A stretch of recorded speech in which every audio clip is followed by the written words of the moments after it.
तो चलिए शुरू करते हैं आज का जो हमारा लाइव सेशन है। उसमें हम लोग क्या पढ़ेंगे, तुलसीदास के पद, ठीक है, उसके लाइन बाय लाइन अर्थ को कवि परिचय के साथ।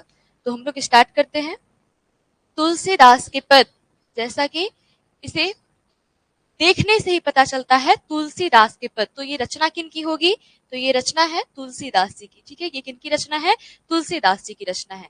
ये जो है ये तुलसीदास है, ठीक है। ये कौन है, तुलसीदास है, ठीक है। तुलसीदास के पद किन की रचना है, तुलसीदास जी की, ठीक है। चलते हम लोग आगे। गुड मॉर्निंग प्रजापति सोनी, विकास। चलते हम लोग आगे कवि परिचय की ओर, ठीक है। देखिए, तुलसीदास का जो जन्म हुआ था वो कब हुआ था, वो हुआ था 1543 ईस्वी को, ठीक है। कब हुआ था, 1543 ईस्वी। आप लोग अपने कमेंट के माध्यम से बताएं कि यह किस शताब्दी में होगा, ठीक है। तुलसीदास का जन्म किस शताब्दी में हुआ था, ठीक है। तुलसीदास जी का जो जन्म हुआ था वो 1543 ईस्वी को हुआ था, और किस शताब्दी में हुआ था। Good morning दैनिश। 16वीं शताब्दी, वेरी गुड प्रिया, विकास, ठीक है। रवि, 16वीं शताब्दी में तुलसीदास जी का जन्म हुआ था, ठीक है। अगर हम ईस्वी की बात करें तो 1543 ईस्वी, और अगर हम शताब्दी की बात करें तो वो 16वीं शताब्दी होगा, ठीक है। और इनका जो निधन हुआ था वो कब हुआ था, वो हुआ था 1623 ईस्वी को, ठीक है। और यह किस शताब्दी के अंतर्गत आएगा, तो यह 17वीं शताब्दी के अंतर्गत आएगा, ठीक है। तो हम लोगों ने देखा तुलसीदास के जन्म और उनके निधन को, ठीक है। तुलसीदास का जन्म कब हुआ था, 1543 ईस्वी। वही उनका निधन कब हुआ था, 1623 ईस्वी, ठीक है। सभी को क्लियर। चलते हम लोग आगे उनके जन्म स्थान पे, ठीक है। उनका जन्म कहाँ हुआ था, ठीक है। तो राजापुर, बांदा, उत्तर प्रदेश, ठीक है। उत्तर प्रदेश का एक जिला है बांदा, और वहां का एक स्थान है राजापुर, ठीक है। तो तुलसीदास जी का जन्म स्थान कहाँ था, राजापुर, बांदा, उत्तर प्रदेश, ठीक है। हम लोग देख पा रहे हैं यहाँ पे, यही है राजापुर, ठीक है, जहाँ पे तुलसीदास जी की स्मारक बनाई गई है, ठीक है। स्टैच्यू है उनका तुलसीदास जी का, ठीक है। आप लोगों ने सही बताया है, उनकी जो मृत्यु हुई थी वो 17वीं शताब्दी में हुई थी, ठीक है। हम लोग आगे बढ़ते हैं जन्म स्थान पे। तो उनका जो जन्म हुआ था वो कहाँ हुआ था, राजापुर, बांदा, उत्तर प्रदेश, ठीक है। उत्तर प्रदेश के बांदा जिला, ठीक है। और ये जो राजापुर है यह गांव है, ठीक है। तो राजापुर, बांदा, उत्तर प्रदेश में तुलसीदास जी का जन्म हुआ था। आगे चलते हैं उनके मूल नाम, ठीक है। उनका जो मूल नाम था वो क्या था, वो था राम बोला, ठीक है। आपसे क्वेश्चन में पूछा जाता है, ठीक है, ये क्वेश्चन पूछा भी जा चुका है वीआर बोर्ड के द्वारा कि तुलसीदास जी के बचपन का क्या नाम था। तो उनके बचपन का नाम क्या था, राम बोला, ठीक है। इसका सही आंसर क्या हो जाएगा, राम बोला, ठीक है। याद रखिएगा तुलसीदास जी के बचपन का नाम। हाँ प्रिया, वेरी गुड। जायसी जी का जन्म भी यूपी में ही हुआ था, ठीक है। उत्तर प्रदेश में हुआ था, जायस कब्र, अमेठी, उत्तर प्रदेश, ठीक है। और साथ में इनका भी जो जन्म है, तुलसीदास जी का भी जो जन्म है वो भी उत्तर प्रदेश में हुआ है। आप लोग रिलेट करते चलिए जिससे पीछे का भी आपको रिवीजन हो, ठीक है। क्लियर। आगे है माता एवं पिता, ठीक है। उनकी माता का नाम था हुलसी एवं पिता का नाम था आत्माराम दुबे, ठीक है। Good morning Shivam. चलिए आगे चलते हैं। तुलसीदास जी के माता, ठीक है। हाँ, तो आगे हम लोग देखते हैं तुलसीदास जी के माता का क्या नाम था, ठीक है। तुलसीदास जी के माता का नाम था हुलसी, ठीक है, तुलसीदास। और ये उन्हें जन्म देते ही मर गई, ठीक है। हुलसी जो थी, जब तुलसीदास का जन्म हुआ तो जन्म लेते ही हुलसी मर गई, ठीक है। और इनके जो पिता का नाम था वो क्या था, आत्माराम दुबे। तो जब जो इन्हें पाली, ठीक है, अब मर गए तो ये तो बच्चे थे, ठीक है। जब जन्म लेता है कोई बच्चा तो काफी नवजात होता है, उसे पालने वाला कोई चाहिए, ठीक है। तो उन्हें जो पाली प्रतिपालिका दासी, ठीक है, उसे क्या कहा गया, प्रतिपालिका दासी, जो उन्हें पाली उनका नाम था चुनिया, ठीक है। जिसने जन्म के बाद परिवार द्वारा परित्यक्त होने पर उन्हें उनका पालन पोषण किया, ठीक है, उनका पालन पोषण किया। क्लियर।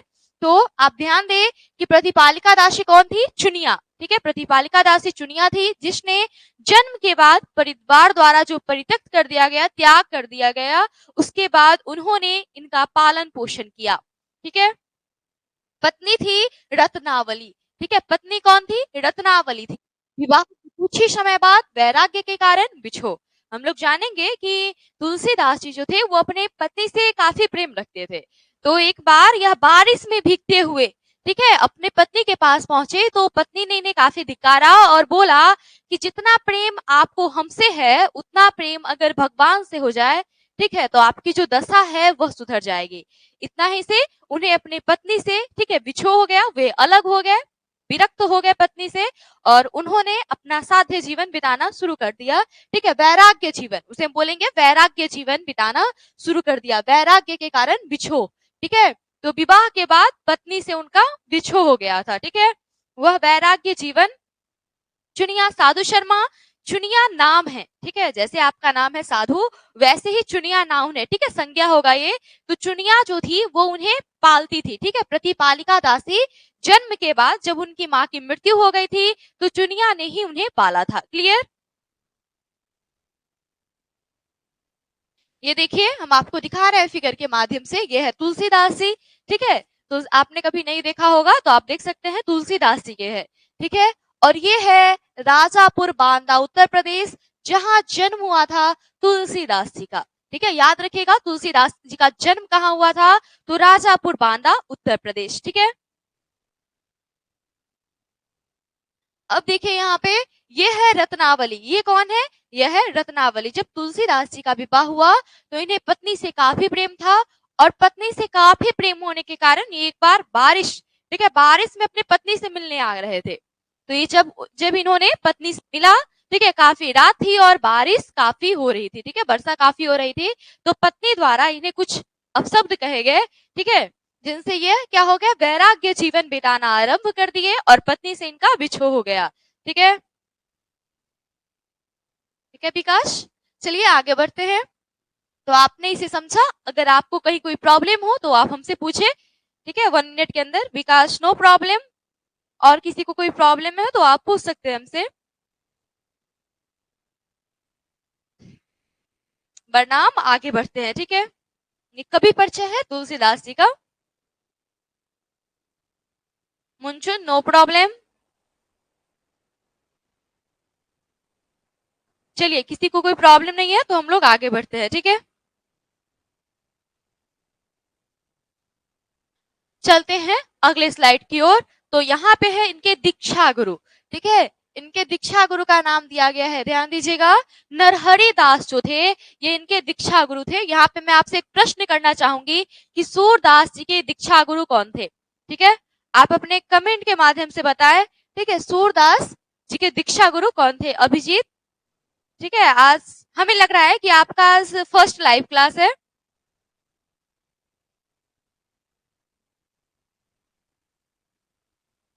तो बताइए आप लोग, सूरदास जी के दीक्षा गुरु कौन थे? ठीक है, शिवम कुमार, नरहरि दास,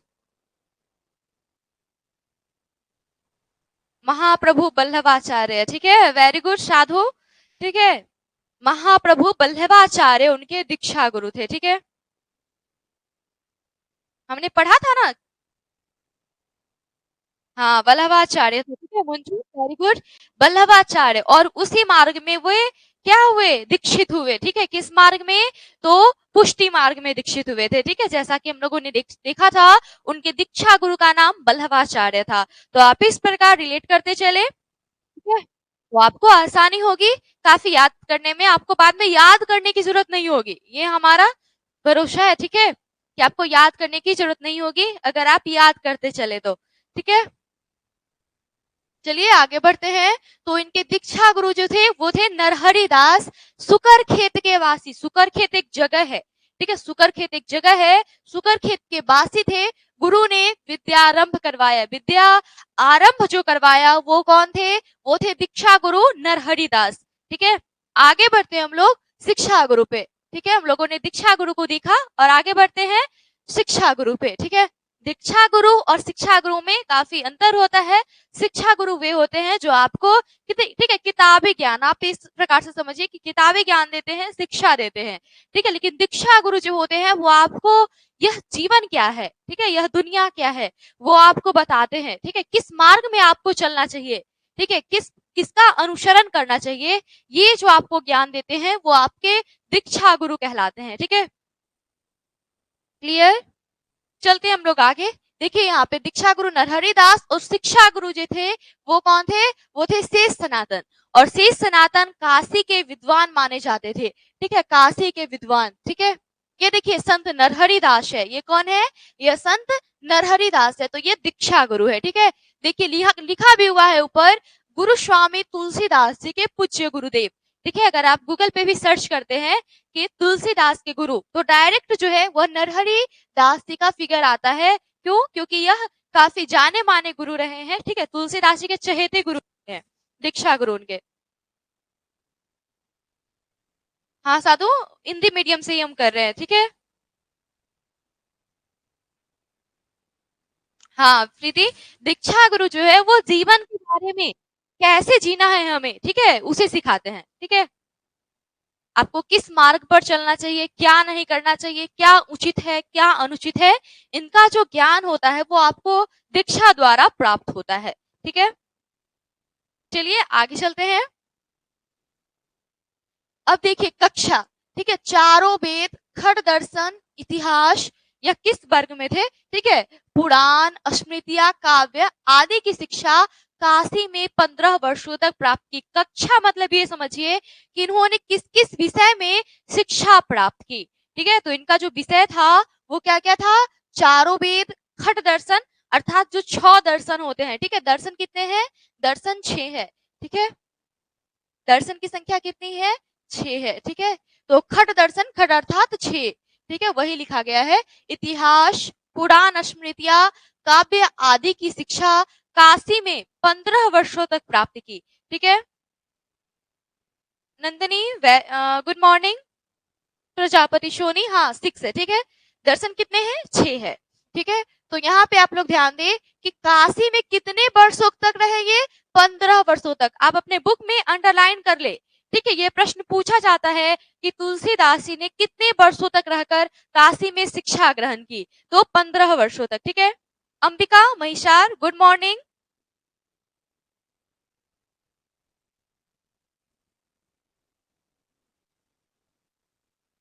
नितेश, हम लोग व्याकरण शुरू करेंगे, ठीक है। उसमें आपका 11th और 12th का जो ग्रामर है, ठीक है, मैं आपको बता दूं 11th और 12th का जो ग्रामर है वो सेम है, ठीक है। तो हम ग्रामर करेंगे तो उसके साथ आपका क्या हो जाएगा, आपका 11th का भी हो जाएगा, ठीक है। हम लोग 5 चैप्टर जब काव्य खंड का कर लेंगे तो उसके बाद हम लोग ग्रामर के पोर्शन को शुरू करेंगे, ठीक है। फिर ग्रामर का कुछ चैप्टर पढ़ने के बाद हम लोग फिर गद्य खंड में चलेंगे, ठीक है। आपका सभी जो बेसिक रहेगा वो बिल्कुल सेम रहेगा, 5-5 चैप्टर ऐसे करके हम पढ़ेंगे, ठीक है। आपको कहीं बोरियत महसूस नहीं होगी, ठीक है। चलिए आगे चलते हैं। तो यहाँ पे हम लोगों ने देखा कि उन्होंने किस किस चीज की शिक्षा प्राप्त की और कहाँ पर रहकर कितने दिनों तक रहकर शिक्षा प्राप्त की, ठीक है। तो उन्होंने काशी में 15 वर्षों तक प्राप्त किया। आप अपने बुक में अंडरलाइन करें, ठीक है। आपके पास एक बुक रहना तो चाहिए ही, काफी जरूरी है कि आपके पास एक बुक रहे, ठीक है। आप एक बुक जरूर ले और उसके बाद उस बुक के माध्यम से आपको काफी आसानी से समझ में आएगा। जब यहाँ पे हम पढ़ाते हैं जो भी स्टंजा, ठीक है, जो भी इंपॉर्टेंट लाइन हम बताते हैं वहां पे आप उसे अंडरलाइन करें, ठीक है, और फिर उसे एक बार रिवीजन करें, आपको काफी अच्छे से समझ में आएगा, ठीक है। हाँ चलते हैं आगे। निर्णायक घटना, ठीक है, निर्णायक घटना जो थी, देखिए काशी में विद्याध्ययन के बाद जन्मभूमि आकर, जन्मभूमि कहाँ था उनका, जन्मभूमि था राजापुर बांदा, उत्तर प्रदेश, जन्म स्थान, ठीक है। तो उसी को जन्मभूमि कहा गया है, ठीक है। आप भी जहां जन्म लिए होइएगा वो आपकी जन्मभूमि होगी, जैसे हमारी जन्मभूमि जो है वो सीतामढ़ी ही है, ठीक है। तो देखिए काशी में विद्याध्ययन के बाद जन्मभूमि आकर कथावाचक व्यास बन गए, ठीक है। यह कथा कहने लगे, तुलसीदास जी क्या करने लगे कथावाचक बन गए, ठीक है। देखिए दीनबंधु पाठक ने व्यक्तित्व और वक्तृता, ठीक है, व्यक्तित्व अर्थात इनके व्यक्तित्व को देख करके, इन्हें देख करके, और वक्तृता अर्थात बोलने की कला। ठीक है, वक्तृता अर्थात क्या होता है? बोलने की कला। ठीक है,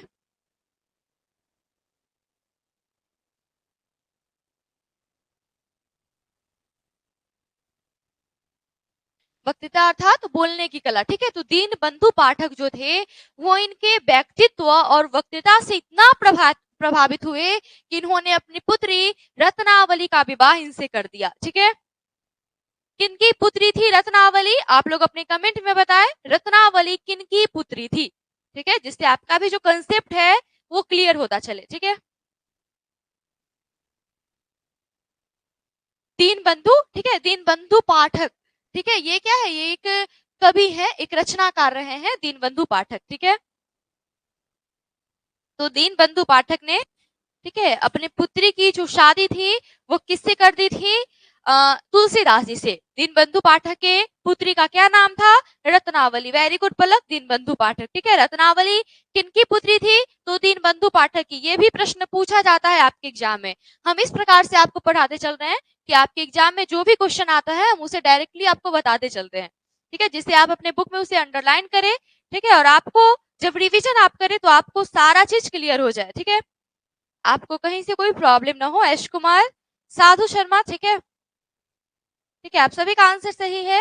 अभिजीत, दीनबंधु पाठक, वेरी गुड। विकास, रामकिशन, कहानी। ठीक है, रामकिशन पहले हम लोग कर लेंगे। 5 चैप्टर तक हम लोग काव्यखंड का कर लेते हैं। उसके बाद हम लोग लगभग 5, ठीक है, 5 जो टॉपिक होगा वो ग्रामर का करेंगे, और फिर 5 टॉपिक हम लोग गद्य खंड का करेंगे। ठीक है,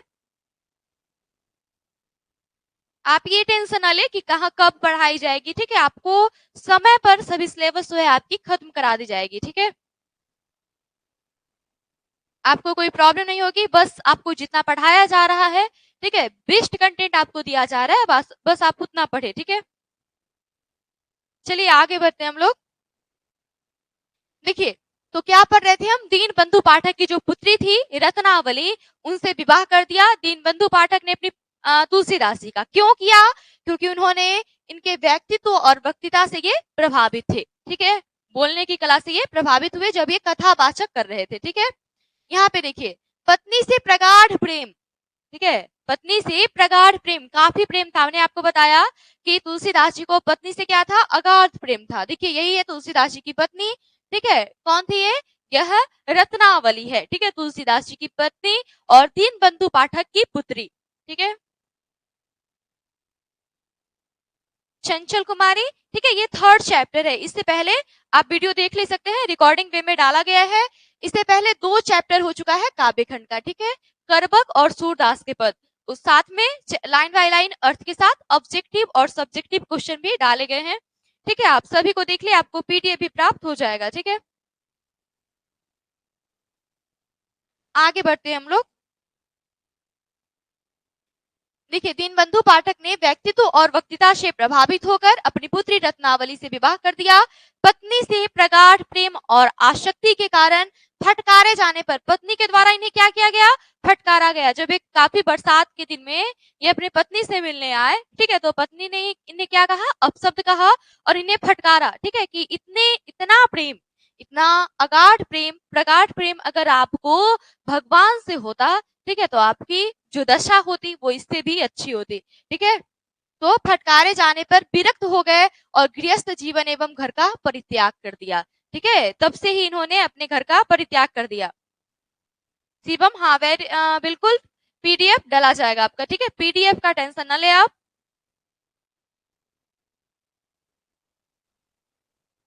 ठीक है, तो हम लोगों ने क्या देखा कि पत्नी से प्रगाढ़ प्रेम और आसक्ति के कारण फटकारे जाने पर यह क्या हो गए?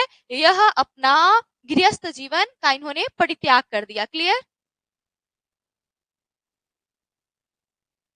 आगे चलते हैं अस्थाई निवास की ओर। ठीक है, प्रगाढ़ अर्थात बहुत, ठीक है, अद्भुत, ठीक है, गहरा प्रेम, आप ये समझिए मुनचुन, प्रगाढ़ अर्थात गहरा प्रेम। ठीक है, चलते हैं आगे अस्थाई निवास की ओर। देखिए, अस्थाई निवास इनका काशी में रहा है। अगर जन्म स्थान पूछा जाए तो आप क्या बताइएगा? राजापुर बांदा, उत्तर प्रदेश। ठीक है। और अगर आपसे अस्थाई निवास पूछा जाता है कि यह कहाँ रहते थे प्रॉपरली, ठीक है, तो काशी उत्तर प्रदेश में ये रहते थे। ठीक है। हाँ प्रिया, काशी प्रकाट का मतलब बहुत। ठीक है प्रिया, यूपी। हाँ ठीक है, काशी में उत्तर प्रदेश में। ठीक है, आगे चलते हैं। इनके तीर्थ यात्राएं पर इन्होंने कौन कौन सी यात्राएं की हैं। ठीक है, देखिए यहाँ पे सुकरखेत, ठीक है, सुकरखेत के वासी थे कौन, इनके दीक्षा गुरु नरहरि दास। ठीक है, तो सुकरखेत भी इन्होंने घूमना। अवध, ठीक है, चित्रकूट, प्रयाग, मथुरा, वृंदावन, कुरुक्षेत्र, हरिद्वार, ये जो क्षेत्र है, बद्रीनाथ, ठीक है, नैमिषारण्य, मिथिला, ठीक है, मिथिला, जगन्नाथपुरी, रामेश्वर, ठीक है, आदि प्रमुख तीर्थों की यात्राएं समय समय पर काशीवास करते हुए ही संपन्न की। ठीक है, काशीवास अर्थात जब यह काशी में रहते थे तभी ये समय समय पर, ठीक है, आदमी कहीं घूमने जाता है तो फिर क्या होता है, 10 दिन के बाद वो लौट आता है घूम करके। ठीक उसी प्रकार यह रहते तो काशी में थे, लेकिन इन्होंने इन सभी जगह की यात्राएं की है। ठीक है, काशी उत्तर प्रदेश में है। वेरी गुड विकास। ठीक है, तो आप सभी का कंसेप्ट क्लियर होगा। अगर आपको कहीं से भी कोई प्रॉब्लम है तो आप हमसे पूछे, वरना हम लोग आगे बढ़ते हैं। ठीक है,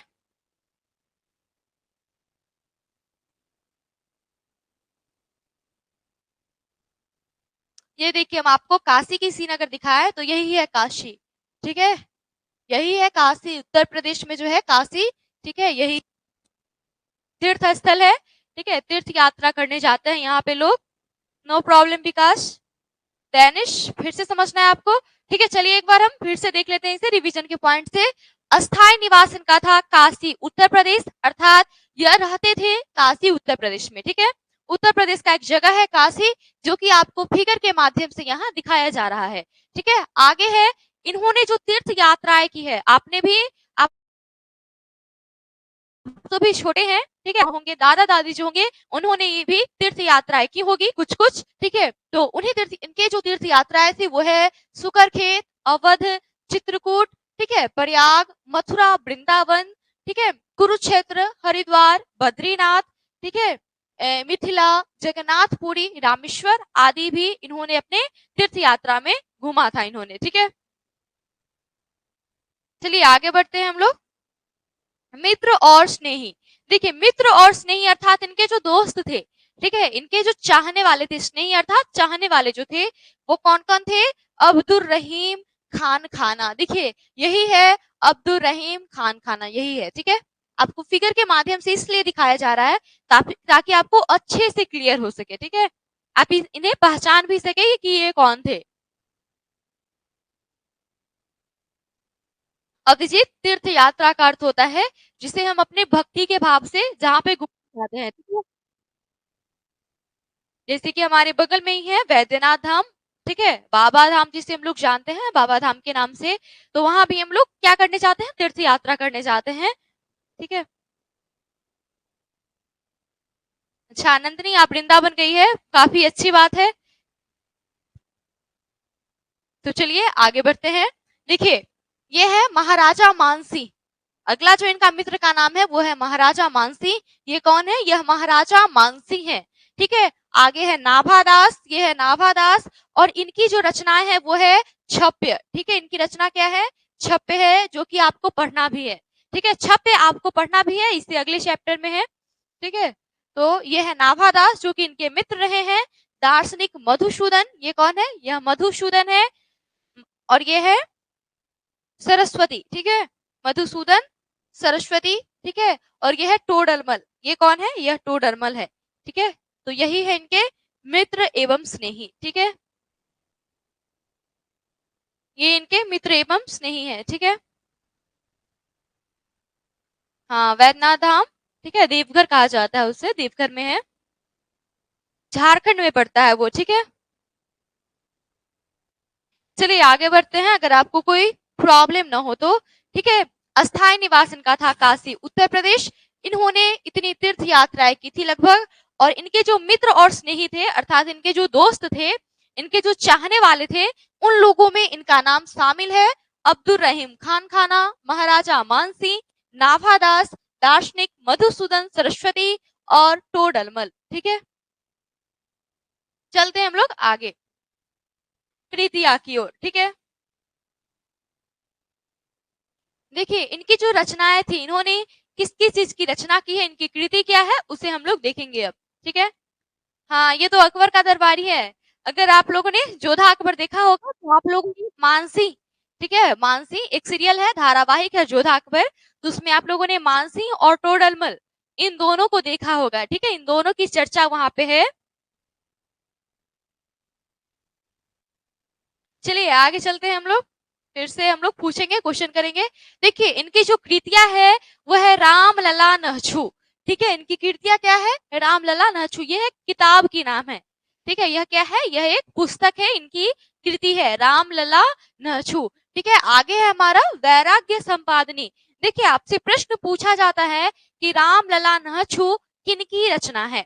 आपको ऑप्शन में दिया जाता है Malik Muhammad Jayasi, option B Surdas, third option Tulsidas और चौथा ऑप्शन रहता है आपका नाभादास। तो आप याद रखिएगा रामलला। ठीक है, रामलला नहछू किनकी रचना है, तो यह रचना है तुलसीदास जी की। ठीक है, किनकी रचना है, तुलसीदास जी की रचना है। आगे बढ़िए, वैराग्य संपादनी। ठीक है, अगला है वैराग्य संपादनी, बड़बई रामायण, पार्वती मंगल, ठीक है, जानकी मंगल, रामाज्ञा प्रश्न, दोहावली, कवितावली, गीतावली, जहां भी आप वली वली देखे, ये सब इनकी ही रचना है, किनकी, तुलसीदास जी की। ठीक है, श्री कृष्ण, गीतावली, देखिए कवितावली, गीतावली, रामचरितमानस, विनय पत्रिका, ये जो है यह इनकी रचनाएं है। किनकी रचना है, तुलसीदास जी की रचना है। ठीक है, हम आपको बता दें कि इनकी जो इंपॉर्टेंट रचना है, कौन कौन सी रचना इनकी पूछी जाती है आपके एग्जाम में। ठीक है, तो देखिए यहाँ पे वैराग्य संपादनी, बरबई रामायण, ठीक है, इससे काफी प्रश्न आते हैं। गीतावली पूछा जाता है, कवितावली किनकी रचना है, ठीक है, रामचरितमानस और विनय पत्रिका, ये जो है ये सब इनकी मुख्य कृतियां है। ठीक है, ये सब इनकी मुख्य कृतियां है, किनकी, तुलसीदास जी की। ठीक है, तो इनकी कृति को हम लोगों ने देखा। आप ध्यान दें यहाँ पे, यही है इनकी विनय पत्रिका, गीता प्रेस गोरखपुर लिखा हुआ है। ठीक है, और देखिए यहाँ पे क्या लिखा हुआ है, श्री गोस्वामी तुलसीदास जी विरचित। ठीक है, श्री गोस्वामी तुलसीदास ने कहा जाता है। ठीक है, तो उनके द्वारा रचा गया है यह विनय पत्रिका। आवाज, आप लोग को आवाज नहीं जा रही है क्या?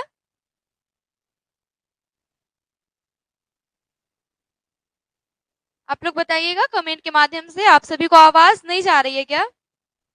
साउंड ठीक है? अच्छा आगे बढ़ते हैं हम लोग। ठीक है, हम लोग आगे बात करें विनय पत्रिका की, तो ये किनकी रचना है, यह है गोस्वामी, ठीक है, गोस्वामी तुलसीदास जी की।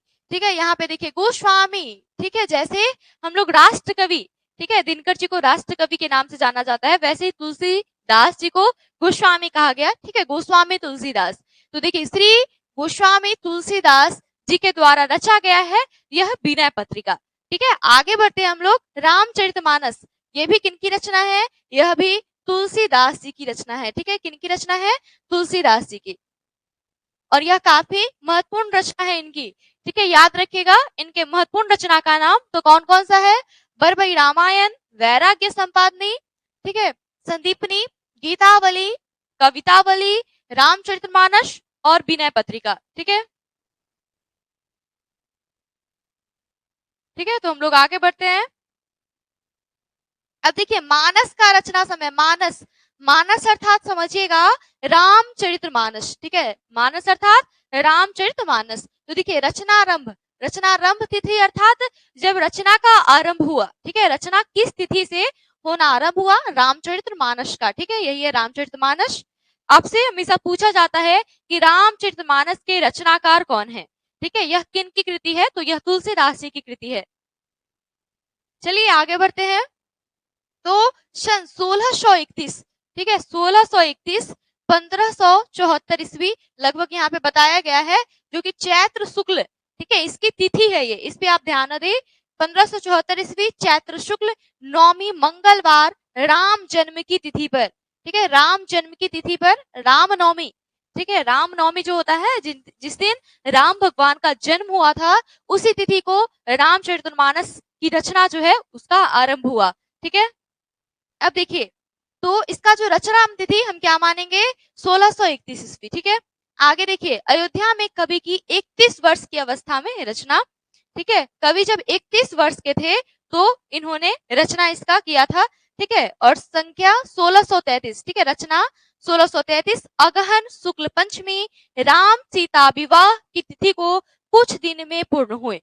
यह आप ध्यान दीजिएगा, इसमें क्या बताया जा रहा है कि राम, ठीक है, राम जन्म को आरंभ हुआ। यह रचना रंभ तिथि अर्थात रचनारंभ का संधि विच्छेद करे तो हो जाएगा रचनाजुर आरंभ। ठीक है, तो रचना का आरंभ कब हुआ? ठीक है, तो रचना का आरंभ जो है वह राम जन्म, ठीक है, राम जन्म की तिथि पर हुआ था। और रचना का अंत कब हुआ? ठीक है, रचना पूर्ण कब हुई? तो वो हुई थी राम सीता विवाह। ठीक है, विवाह पंचमी के नाम से जिन्हें हम जानते हैं। ठीक है, जिस तिथि को हम लोग विवाह पंचमी के नाम से जानते हैं।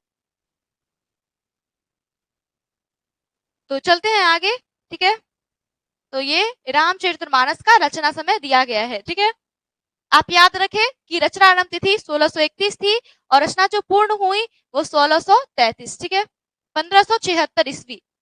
अगर बात करें ईस्वी की तो 1576, यहाँ पे 1574 ईस्वी है। और यहाँ पे देखिए, कुल 2 वर्ष 7 माह 26 दिन में पूर्ण हुई। ठीक है, देखिए रामचरितमानस की रचना में कितना समय लगा? ठीक है, कितना समय लगा था? तो कुल 2 वर्ष 7 माह और 26 दिन में पूरा हुआ ये। ठीक है, तो आपको कहीं कोई प्रॉब्लम हो तो आप हमसे पूछे।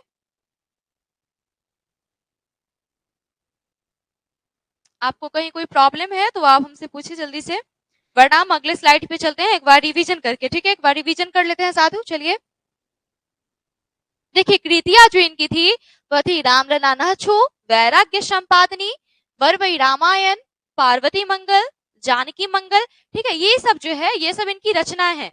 ठीक है, रामाज्ञा प्रश्न, दोहावली, कवितावली, गीतावली। ठीक है, बली बली आप जहां भी देखें ये किनकी रचना होगी? यह तुलसीदास जी की रचना है। ठीक है, दोहावली, कवितावली, गीतावली।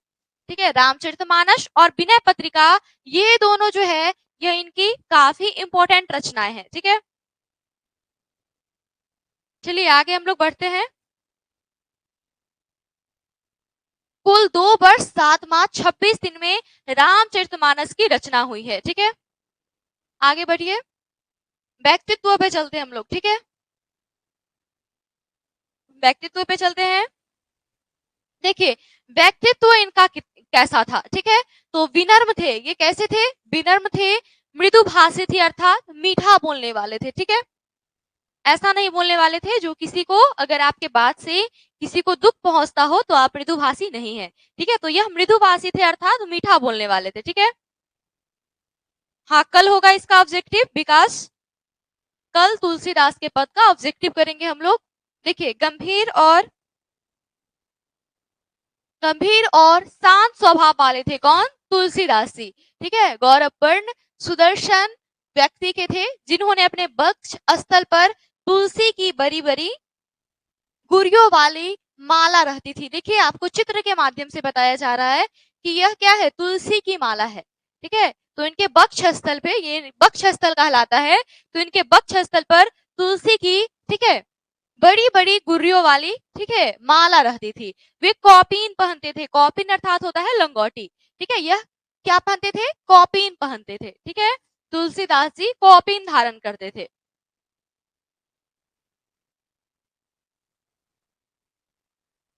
चलिए, ये क्या धारण करते थे? कौपीन। कौपीन अर्थात होता है लंगोटी। ठीक है, चलिए, राम शब्द, ठीक है, कि राम 2 पद से बना है। देखिए, रा जोर म, तो वही लिखा हुआ है कि राम शब्द के रा पद का उच्चारण होते ही वे रोमांचित हो उठते थे। ठीक है, उनका जो मन होता था वह रोमांचित हो उठता था, बदल जाता था। अपना प्रसिद्ध पद भरत भय ठाढ़ कर जोड़ी अनुराग भरे प्रगाढ़ स्वर में कंठ से गाया करते थे। अर्थात इस पद से यह स्पष्ट हो रहा है कि यह गायन भी करते थे। ठीक है, इनकी रचना है। ठीक है, पलक, ऐसा नहीं है कि ये जो माला है तुलसी की, यह शंकर भगवान के भक्ति पहनते हैं। ठीक है, राम, ठीक है, राम को जो मानते हैं, राम भगवान के जो पूजनीय है, ठीक है, जो उनका पूजा करते हैं, जो उनके भक्त है, वो भी, ठीक है, इसका धारण करते हैं, तुलसी की माला का, ठीक है। चलिए आगे बढ़ते हैं। तो इनकी रचनाएं थी भरत भय ठाढ़े करजोरी, ये भी इन्हें गाते थे हमेशा, ठीक है। आगे बढ़ते हैं। ये है हमारा स्टार पॉइंट, अर्थात आपके बुक की कुछ इंपॉर्टेंट लाइनें यहाँ पे समाहित की गई है, ठीक है। चलिए आगे बढ़ते हैं। गोस्वामी तुलसीदास हिंदी के शीर्षस्थ, ठीक है, जातीय महाकवि रहे हैं। शीर्षस्थ अर्थात ऊंचे, ठीक है, शीर्षस्थ अर्थात टॉप पर, ठीक है। तो गोस्वामी तुलसीदास हिंदी के शीर्षस्थ जातीय महाकवि रहे हैं। गोस्वामी तुलसीदास हिंदी के मध्यकालीन भक्ति काव्य की शगुन भक्ति धारा की राम भक्ति शाखा के प्रधान कवि रहे हैं। भक्ति कितने प्रकार की होती है? 2 प्रकार की, सगुन भक्ति और निर्गुण भक्ति, ठीक है। जैसा कि हमने आपको बताया था इससे पीछे, सूरदास का पद जो हम लोग पढ़ रहे थे, तो उसमें हमने आपको बताया था कि भक्ति 2 प्रकार के होते हैं, सगुन भक्ति और निर्गुण भक्ति, ठीक है। हाँ, 2, साधु शर्मा 2 प्रकार की होती है। तो सगुन भक्ति देखिए यहाँ पे, सगुन भक्ति धारा और निर्गुण भक्ति धारा।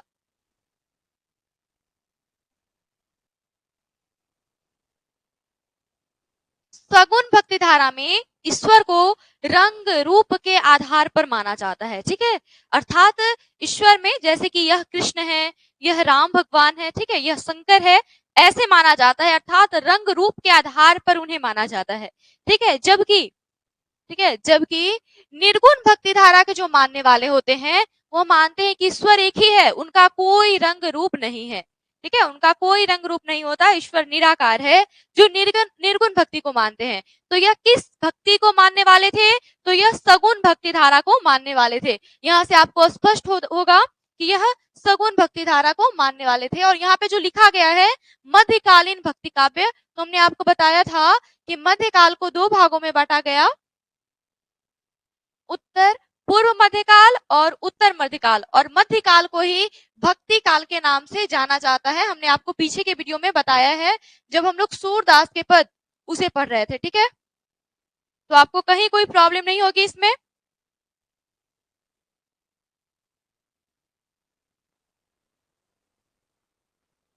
चलिए आगे बढ़ते हैं।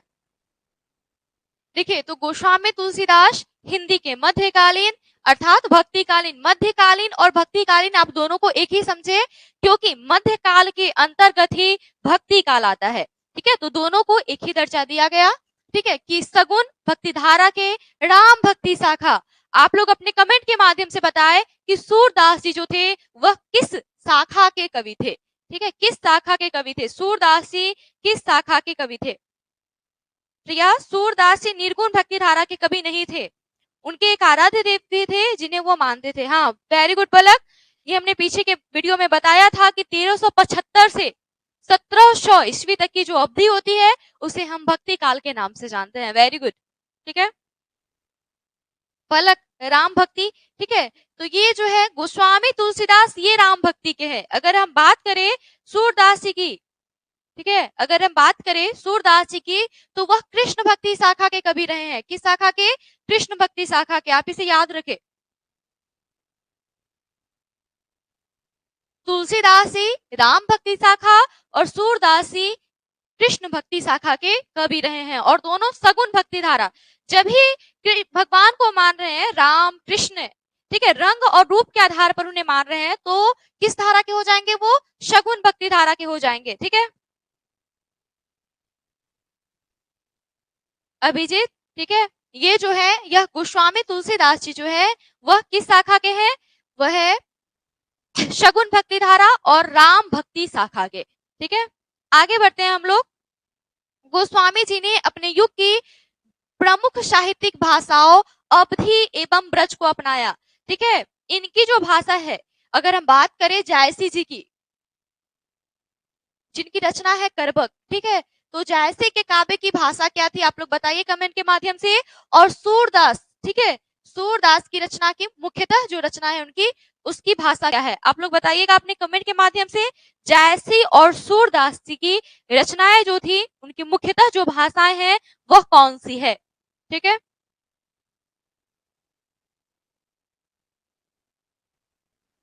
अवधी भाषा किनकी है? आप लोग ये भी बताएं कमेंट में। हाँ, अवधी जैसी, वेरी गुड प्रिया, पलक, मुंचुन, ठीक है। और सूरदास ब्रज भाषा, वेरी गुड, ठीक है। विकास, देखिए जायसी की भाषा क्या थी? अवधी थी। जायसी की भाषा अवधी, और सूरदास जी की भाषा क्या थी? ब्रज भाषा थी, ठीक है। सूरदास जी की भाषा ब्रज भाषा, और जायसी जी की, मलिक मोहम्मद जायसी जी की जो काव्य की रचना की जो भाषा थी वो कौन थी? वह अवधी थी, ठीक है। तो अवधी और ब्रज भाषा, तो इसे हम लोगों ने जाना। अब हम जानते हैं गोस्वामी तुलसीदास जी की जो रचनाएं थी उसकी भाषा क्या थी। तो अपने युग की दो प्रमुख साहित्यिक भाषाओं को इन्होंने अपनाया था, वो था अवधी एवं ब्रज दोनों। तो अगर हम तुलसीदास जी की बात करें तो इनकी जो रचनाएं हैं वह दोनों भाषा में है, ठीक है। अगर हम तुलसीदास जी की बात करें तो इनकी जो रचनाएं हैं वह दोनों भाषा में है, अर्थात अवधी एवं ब्रज भाषा दोनों में है, ठीक है। अवधी एवं ब्रज दोनों में। इनकी जो रामचरितमानस है, ठीक है, वह अवधी भाषा में है, और वही इन्होंने जो विनय पत्रिका लिखा है वह ब्रज भाषा में लिखा गया है, ठीक है। अभिजीत, ब्रज भाषा जो है वो ब्रज क्षेत्र, ठीक है, मथुरा वृंदावन ये सब जो है इन सभी में यूज होता है, यह भाषाएं बोली जाती है। देखिए यहाँ पे हमने क्या बताया, जयसी की भाषा क्या थी? अवधी थी, ठीक है। इनके काव्य की भाषा अवधी थी। सूरदास जी के काव्य की भाषा ब्रज भाषा थी, और गोस्वामी तुलसीदास अवधी एवं ब्रज भाषा दोनों में अपने काव्य, अपने रचना को लिखे हुए हैं, ठीक है। चलिए आगे बढ़ते हैं। अगर आपका कोई क्वेश्चन है तो आप हमसे पूछ सकते हैं, ठीक है। उनकी दो महान कृतियां रामचरितमानस तथा विनय पत्रिका है, ठीक है। इनकी जो दो महान कृतियां है वो क्या है? रामचरितमानस है और विनय पत्रिका है, ठीक है। रामचरितमानस अवधी भाषा में है, वही विनय पत्रिका जो है वह ब्रज भाषा में है, ठीक है। व से विनय और व से ब्रज भाषा, आप इस माध्यम से इसे याद रख सकते हैं। चलिए, आपको कोई प्रॉब्लम है तो आप हमसे पूछे। हम 2 मिनट का ब्रेक लेते हैं, पानी पी लेते हैं, तब तक आपको कोई प्रॉब्लम है तो आप हमसे पूछ सकते हैं, ठीक है।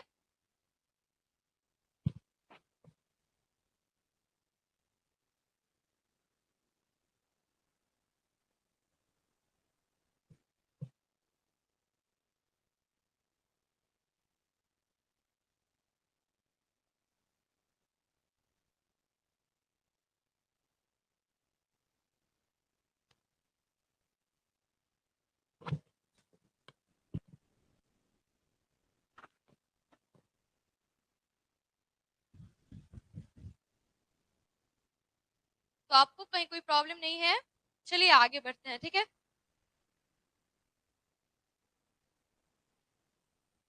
हाँ, सूरदास जी, रामकिशन सूरदास जी, ठीक है, खुद से उन्होंने जो शिक्षा ग्रहण किया था वो खुद से किया था, ठीक है, सत्संग द्वारा, स्व अध्ययन द्वारा, ठीक है। जबकि उन्होंने दीक्षा प्राप्त किया था महाप्रभु वल्लभाचार्य जी से, ठीक है। चलिए, आपको कोई प्रॉब्लम नहीं होगा तो हम लोग आगे बढ़ते हैं, ठीक है। अब है हमारा तुलसीदास जी का जो पद है उसके लाइन बाय लाइन अर्थ को हम लोग देखेंगे, ठीक है। इन्होंने दोनों भाषाओं में रचना की है। इनका मुख्य भाषा क्या था ये कहा नहीं जा सकता, ठीक है, क्योंकि इन्होंने अवधी और ब्रज भाषा दोनों में इनकी रचनाएं हैं, ठीक है।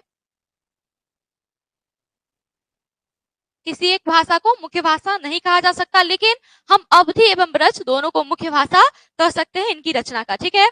तो चलते हैं हम लोग आगे लाइन पे, ठीक है। तुलसीदास के पद का, ठीक है, जो उनकी रचना है उसका जो प्रथम लाइन है, प्रथम पंक्ति है, उसको देखेंगे हम लोग।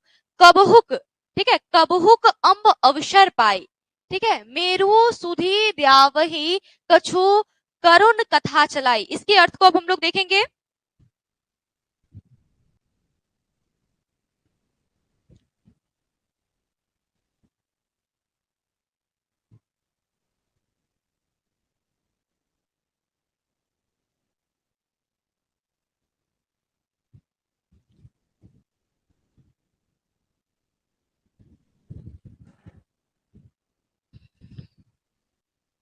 चलिए इसके अर्थ को देखते हैं।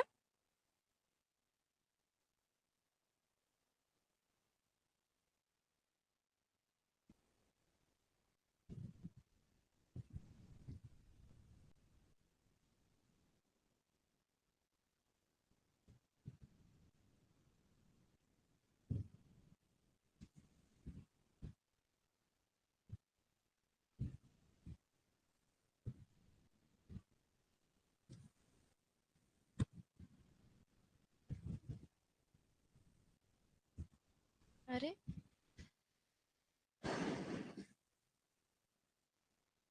तो हमारा जो पहला स्टैंजा है वो क्या है, देखिए, कबहुक अम्ब अवसर पाई। ठीक है, 1 मिनट।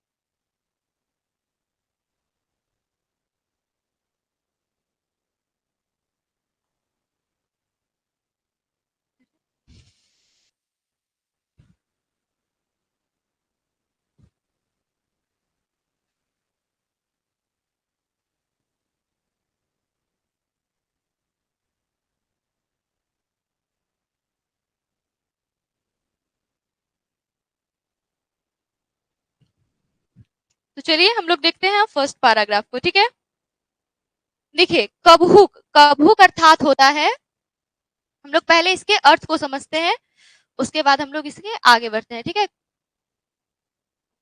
कबहुक अर्थात होता है कभी। ठीक है, तो लिखा गया है कबहुक अम्ब, अम्ब अर्थात होता है माँ। ठीक है, अम्ब अर्थात क्या होता है, अम्ब अर्थात होता है माँ। ठीक है, कबहुक अम्ब अवसर पाई, मेरियो सुधी द्यावही कछु करुण कथा चलाई। ठीक है, तो माँ सीता की वंदना करते हुए, ठीक है, तुलसीदास जी जो है वह किनकी वंदना कर रहे हैं, तो वह माता सीता की वंदना कर रहे हैं। ठीक है, कौन, तुलसीदास जी। ठीक है, तो वो कहते हैं, माँ सीता की वंदना करते हुए कहते हैं कि हे माँ, कभी अवसर पाकर, ठीक है, कभी अवसर पाकर मेरी विनती प्रभु श्री राम के चरणों में, ठीक है, प्रभु श्री राम के चरणों में प्रस्तुत करना। ठीक है, कौन कह रहे हैं, ये तुलसीदास जी बोल रहे हैं। ठीक है, कबहुक अम्ब अवसर पाए।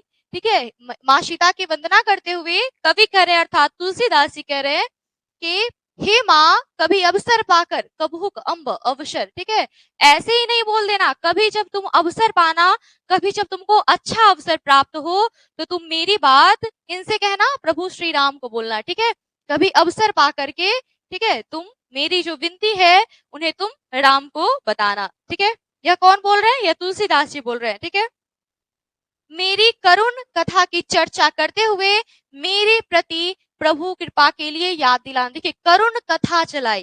ठीक है, मेरियो, मेरियो अर्थात होता है मेरी भी। ठीक है, मेरियो अर्थात क्या होता है, मेरी भी। इसके अर्थ को हम समझेंगे।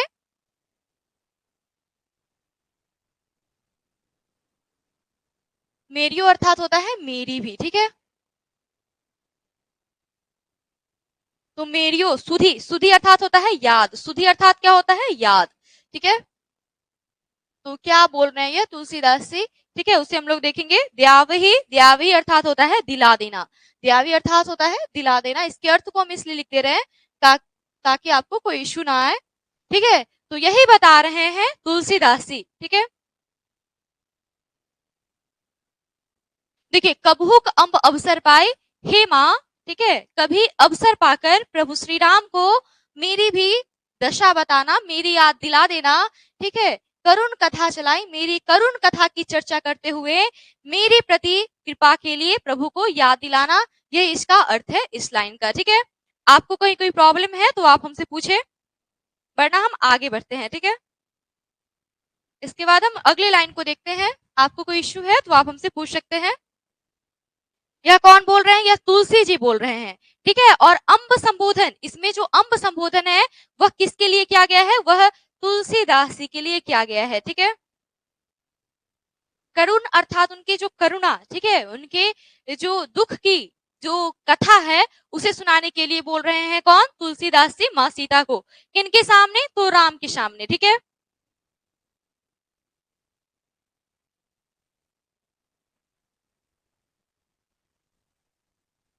चलिए आगे बढ़ते हैं हम लोग।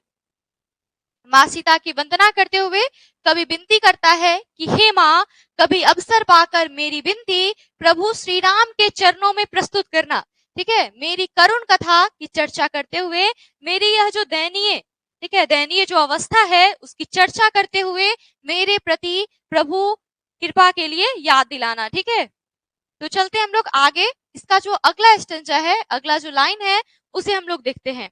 देखिए, दीन शब अंगहीन, देखिए, दीन शब अंगहीन छीन मलिन अघी अघाई, ठीक है। नाम लय भरे उदर एक प्रभु दासी दास कहाई, ठीक है। तो पढ़ते हैं इसे, इसके अर्थ को जानते हैं। दीन, दीन अर्थात क्या होता है? गरीब। देखिए, ये दीन और ये दिन दोनों के अर्थ में अंतर है, ठीक है। ये दिन अर्थात होता है दिवस, जो अभी दिन है, ठीक है, तो इसका अर्थ होता है दिवस, जबकि इस दिन का अर्थ होता है गरीब, ठीक है। इस दिन का अर्थ क्या होता है? गरीब। तो आप दोनों के अर्थ को समझे। तो दीन सब अंगहीन, ठीक है, अंगहीन अर्थात उसका जो अंग है वह ठीक से कार्य नहीं कर पा रहा है, वह गरीब है, ठीक है। छीन, उसकी जो शक्ति है वह छीन हो गई है। मलिन, अघी अघाई, अघी अर्थात पाप, ठीक है, अर्थात अघाई, अघाई अर्थात बहुत पापों में, ठीक है। आगे इसके अर्थ को हम लोग देखेंगे। नाम ले भरे, उदर अर्थात होता है पेट, उदर अर्थात क्या होता है? पेट। तो देखिए इसके अर्थ को देखते हैं। हे माँ, हे माँ, तुलसीदास जी हे माँ किसे कह रहे हैं? तो माँ सीता को कह रहे हैं, ठीक है। चलिए, हे माँ, प्रभु को कहना कि आपकी दासी का दास बहुत ही दीन दशा में है। दीन दशा में है अर्थात बहुत ही गरीबी में है, दयनीय स्थिति में है, ठीक है। तो यह तुलसीदास जी सीता माँ से प्रार्थना कर रहे हैं, ठीक है। उसके अंग भी अब ठीक से काम नहीं कर रहे हैं। अंगहीन अर्थात उसके जो अंग है वह भी ठीक से काम नहीं कर पा रहे हैं, ठीक है। अब देखिए, वह बहुत दुर्बल है तथा स्वच्छ भी नहीं रहता। देखिए, छीन, छीन अर्थात दुर्बल, ठीक है, वह बहुत दुर्बल है, ठीक है। मलिन है अर्थात स्वच्छ नहीं है, मलिन अर्थात स्वच्छ नहीं, ठीक है। तो देखिए, वह बहुत दुर्बल है तथा स्वच्छ भी नहीं रहता, वह पूर्णतः पापों में लिप्त है। अघी, अघी अर्थात क्या होता है? पाप, ठीक है, अघी अर्थात पाप। तो वह पूर्णतः पापों में लिप्त है। और देखिए, और क्या है? नाम ले भरे उदर एक प्रभु दासी दास कहाए, था आपके नाम का स्मरण करता हुआ किसी प्रकार से अपने पेट को भरता है, ठीक है। आपके नाम का स्मरण करके वह किसी प्रकार से अपने पेट को भरता है।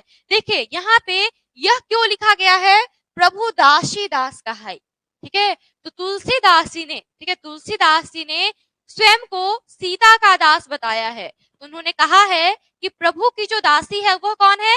वह सीता माँ है। प्रभु की जो दासी है उनकी जो अर्धांगिनी है वह सीता है, और मैं उनका दास हूँ, और मैं उनका दास हूँ, ठीक है। तो यह कौन बोल रहे हैं? यह तुलसीदास जी बोल रहे हैं। इसलिए उन्होंने प्रभु दासी दास कहाई लिखा हुआ है। प्रभु अर्थात राम, और राम की जो दासी है वो सीता है, और सीता के जो दास है वो कौन है? वह तुलसीदास जी है। उन्होंने प्रथम पंक्ति में, ठीक है, प्रथम पद में, प्रथम भाग में तुलसीदास जी का जो पद है उसके प्रथम भाग में माँ सीता से प्रार्थना की है। कवि, ठीक है, कवि तुलसीदास जी जो है उन्होंने सीता से प्रार्थना की है कि उनकी जो विनती है वह राम तक पहुंचाई जाए, ठीक है। क्या पूछ रहे हैं आप साधु शर्मा? दुर्बल, दुर्बल अर्थात कमजोर, ठीक है। चलिए आगे बढ़ते हैं हम लोग। अगर आपको कहीं कोई प्रॉब्लम नहीं हो तो, ठीक है, एक बार रिवीजन कर ले। तो दीन सब अंगहीन छीन मलिन अघी अघाई, दीन अर्थात गरीब, ठीक है। तो यही बता रहे हैं कि हे माँ, प्रभु को कहना कि आपकी दासी का जो दास है, आपकी दासी अर्थात प्रभु की दासी कौन है? सीता है, ठीक है, और उनका जो दास है वह तुलसीदास जी है। तो आपकी दासी का जो दास है वो बहुत ही दीन दशा में है, उसके अंग भी अब ठीक से काम नहीं कर रहे हैं। ठीक है, वह बहुत दुर्बल है तथा स्वच्छ भी नहीं रहता, वह पूर्णतः पापों में लिप्त है। अघि, अघि अर्थात पाप।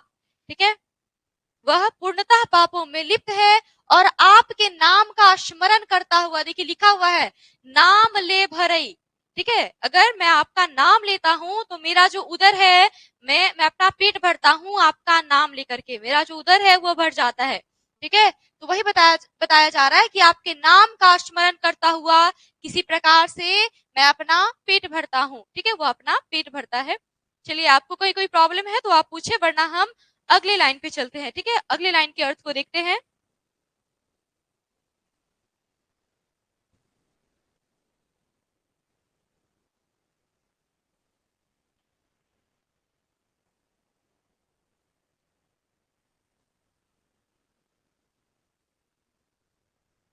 आपको कहीं कोई प्रॉब्लम है तो आप बताएं हमें,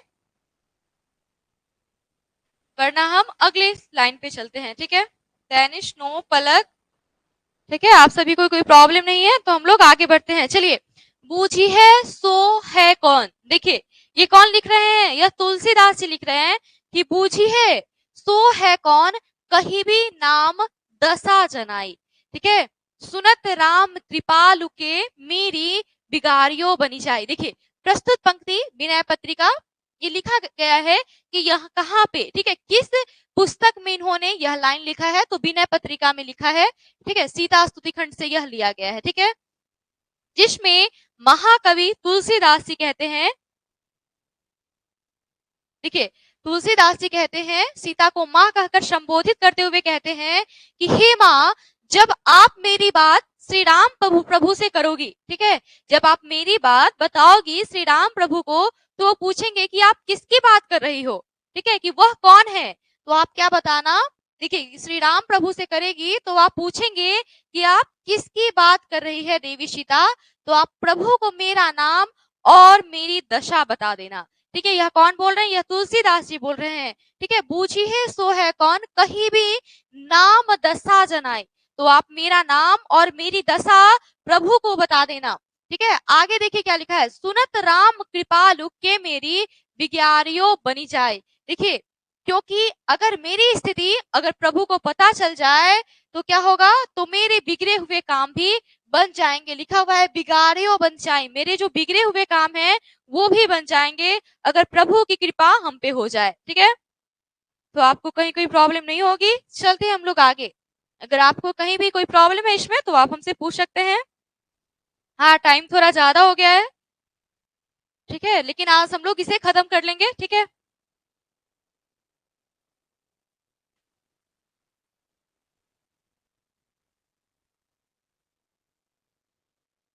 रीमा कुमारी, क्या लिखे आप, फिर से लिखिए, कोई प्रॉब्लम है तो आप हमें बताएं। देखिए, यहाँ पे बूझी है, यह कौन लिख रहे हैं, यह लिख रहे हैं तुलसीदास जी, कि अगर आप मेरी बात, अगर आप मेरी दशा किनसे करोगी, राम भगवान से बताओगी, तुलसी माँ सीता माँ को बोल रहे हैं, तो वह पूछेंगे कि आप किसकी बात कर रही हो, तो आप मेरा नाम और मेरा दशा बता देना। अगर उनकी कृपा हम पे हो जाए तो मेरा जो बिगड़ा हुआ काम है वो भी बन जाएगा। ठीक है, तो चलते हम लोग आगे। देखिए, जानकी जग जननी, जनकी किए बचन सहाय। ठीक है, तरई तुलसीदास भव तब नाथ गुण गन गाय। देखिए, इसके अर्थ को देखते हैं। हे माँ, वैसे तो आप पूरे संसार की माँ हैं। कौन बोल रही है, ये तुलसीदास जी बोल रहे हैं कि हे माँ, वैसे तो आप पूरे संसार की माँ हैं, आप अपनी कृपा पूरे जगत पर करती है। देखिए, जानकी जग जननी, जनकी किए वचन सहाय, आप अपनी कृपा क्या करती है, पूरे जग पर करती है। ठीक है, तरह तुलसीदास भव। देखिए, लेकिन इसके अलावा अगर आप मेरी सहायता करेगी तो मैं आपके नाथ अर्थात श्री राम प्रभु का गुण गाकर भव सागर को पार कर जाऊंगा, मैं तर जाऊंगा। ठीक है, वही बता रहे कौन, तुलसीदास जी। ठीक है, कि अगर आप मेरी सहायता करेगी, मेरी बात को कभी अवसर पा करके राम के सामने रखेगी, मेरी विनती को, तो मैं आपके प्रभु जो श्री राम है, ठीक है, उनका गुणगान करके मैं भव सागर को पार कर जाऊंगा, ठीक है। चलिए, कोई प्रॉब्लम नहीं होगी आपको, आगे बढ़ते हैं हम लोग। बस 10 मिनट में हमारा जो क्लास है वो खत्म हो जाएगा, ठीक है। चलिए आगे बढ़ते हैं।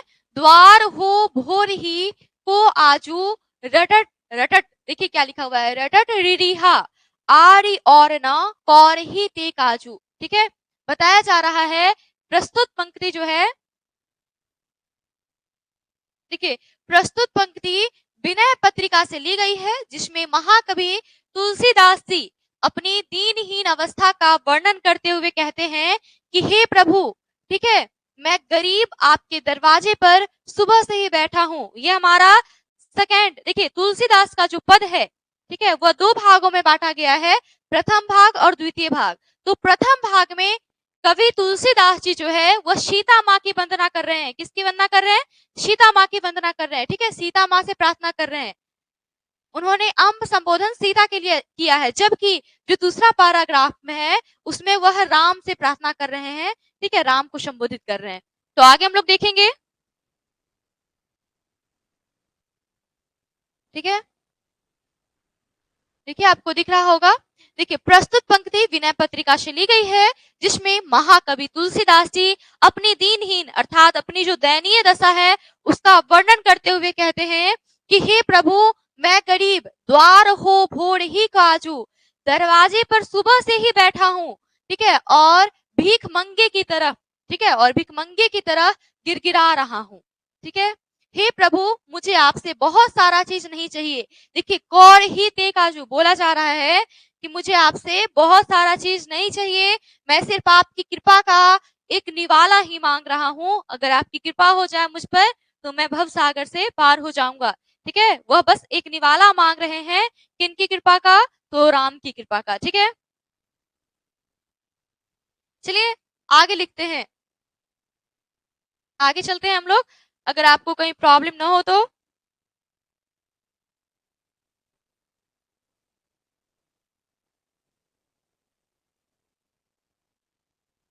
हम लोग जल्दी से चैप्टर को खत्म करेंगे, कोई प्रॉब्लम नहीं होगी आपको, ठीक है। चलिए 6 नंबर जो पैराग्राफ है हमारा वो क्या है, ठीक है, नो प्रॉब्लम, ठीक है। देखिए कली कराल दुकाल दारुण, ठीक है, सब कुभाति कुसाजू, ठीक है, नीच जन मन ऊंच जैसी कोढ़ में की खाजू। देखिए यहाँ पे क्या बताया जा रहा है कि हे प्रभु, इस कलयुग में भयंकर अकाल पड़ा है। हे प्रभु, इस कलयुग में क्या है? भयंकर, कली अर्थात कलयुग, ठीक है, कली अर्थात क्या होता है? कलयुग, कराल अर्थात भीषण, इस कलयुग में भीषण अकाल पड़ा है, ठीक है। और जो भी रास्ते मोक्ष प्राप्ति के हैं वह पापों से भरे हैं, वह पूर्णतः पापों से लिप्त है, ठीक है। यहाँ सब जगह कुव्यवस्था छाई हुई है। ये कौन बता रहे हैं? यह तुलसीदास जी बोल रहे हैं प्रभु राम से, ठीक है, कि प्रत्येक चीज में कुव्यवस्था दिखाई पड़ रही है। मैं एक नीच जीव हूँ जिसकी इच्छाएं बहुत ज्यादा है, ठीक है। यह कौन बोल रहे हैं? तुलसीदास जी खुद को बोल रहे हैं कि मैं एक नीच, ठीक है, मैं एक नीच जीव हूं जिसकी इच्छाएं जो है वो बहुत ज्यादा है, ठीक है। बस 2 स्टेंजा और है, ठीक है, तो उसे हम लोग कर ही लेंगे, बस 2 लाइन और है, ठीक है। देखिए, जो मुझे उसी प्रकार कष्ट देती है जैसे कोढ़ी होने पर कोढ़ी की जो खुजली होती है वह दुख दिया करती है, ठीक है। जब कोढ़ हो जाता है, ठीक है, तो वहां पे जो खुजली होती है वो आपको बहुत दुख देती है, ठीक है, बहुत दर्द होता है उसमें। वही बताया जा रहा है कि जैसे कोढ़ी होने पर कोढ़ी की जो खुजली है वह दुख दिया करती है, अतः हे प्रभु मेरी विनती स्वीकार करे और मुझे अपनी कृपा का पात्र बनाए। ये कौन बोल रहे हैं? ये तुलसीदास जी राम से बोल रहे हैं, ठीक है। अगला स्टेंजा पे चलते हैं। देखिए हहरी हियमे, देखिए हहरी हियमे, हहरी अर्थात क्या होता है? कराह, दुख, कराह दुख, हिया अर्थात हृदय, हिया अर्थात क्या होता है? हृदय, मन में, ठीक है।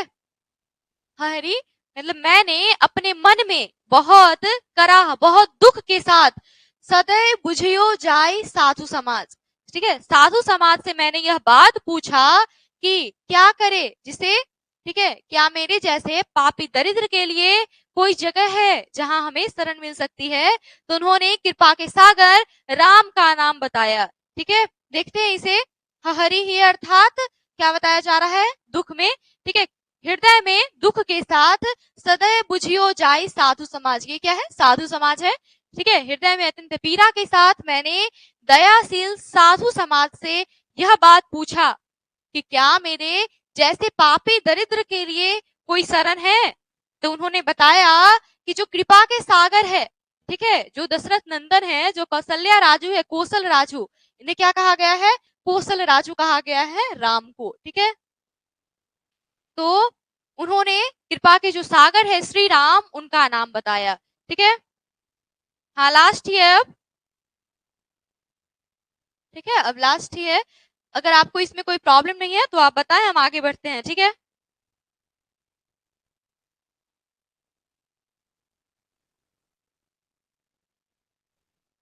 चलिए आगे बढ़ते हैं। दीनता दारिद्र, देखिए दीनता दारिद्र दलई को, ठीक है, कृपा बारिधि बाजू।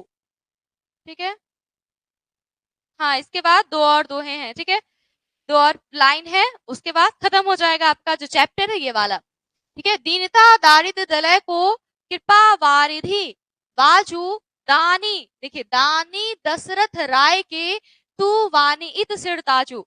देखिए इसके अर्थ को, हे कृपा के सागर, देखिए हे कृपा के सागर मेरे प्रभु श्री राम।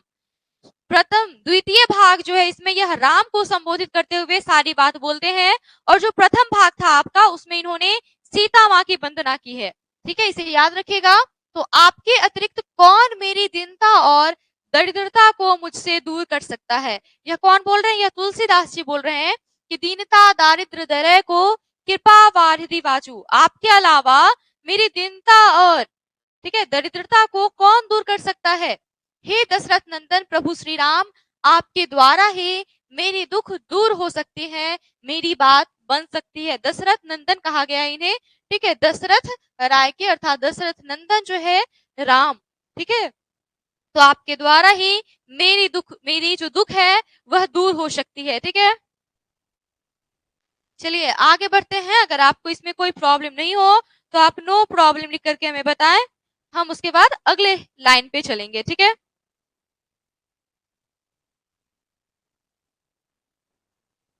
ये अब हमारा लास्ट लाइन होगा। ठीक है, अब बस एक पंक्ति, ठीक है, बची हुई है।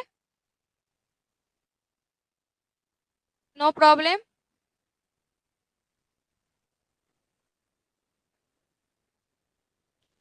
चलिए आगे बढ़ते हैं। ठीक है, नो प्रॉब्लम। ठीक है, आगे बढ़ते हैं हम लोग। देखिए, जन्म को भूखो भिखारी हो, ठीक है, गरीब निवाजू, ठीक है, पेट भरी तुलसी ही जेवाये भक्ति सुधा सुनाजू। देखिए क्या लिखा हुआ है, गरीब दुख दूर करने वाले, ठीक है, जन्म को भूखो भिखारी हो गरीब निवाजू, मतलब मैं जन्म से ही मैं भूखा और भिखारी हूँ। कौन बोल रहे हैं, यह तुलसीदास जी बोल रहे हैं। ठीक है, गरीबों को दुख दूर करने वाले हे प्रभु श्री राम, मैं जन्म से ही भूखा भिखारी हूँ।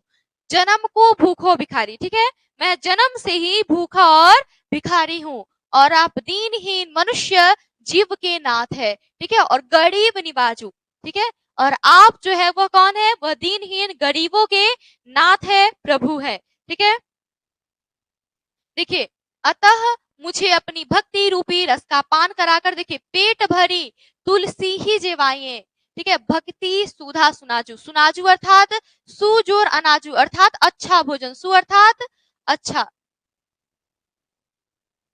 देखिए सु अर्थात अच्छा और अनाज अर्थात भोजन अर्थात अच्छा भोजन। ठीक है, तो ये बताया जा रहा है कि अतः मुझे अपनी भक्ति रूपी रस का पान कराकर मेरे ज्ञान रूपी भूख को शांत करे। ठीक है, तो खत्म हो गया आज का जो हमारा चैप्टर था।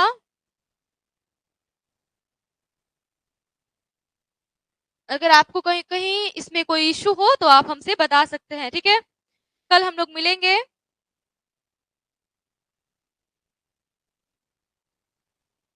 हाँ, उन्हें राम भक्ति से ही जाना जाता है, तुलसीदास जी को, ठीक है।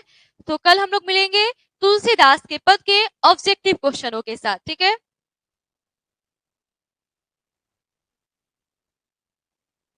आप तब तक इसे कंप्लीट करके रखे रहिए, ठीक है।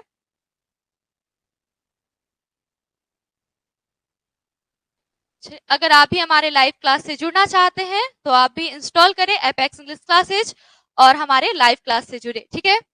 अगर आपको, ठीक है, 400 प्लस अगर आपने अपने बोर्ड एग्जाम में लाए हैं तो आपको जो हमारी ये क्लासेज है वो फ्री में प्रदान की जाएगी, ठीक है। और आप भी अपने फ्रेंड से शेयर करें इसे, ठीक है, दोस्तों के साथ इसे शेयर करें, जिससे ज्यादा से ज्यादा स्टूडेंट जो है वो हमारे लाइव क्लास से जुड़ सके, ठीक है।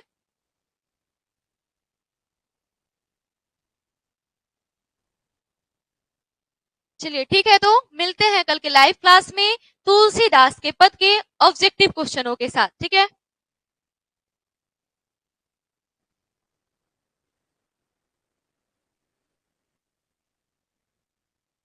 चलिए ठीक है, तो कल मिलते हैं, तब तक के लिए धन्यवाद, ठीक है। आप अच्छे से पढ़िए, मिलते हैं हम लोग कल के लाइव क्लास में, ठीक है।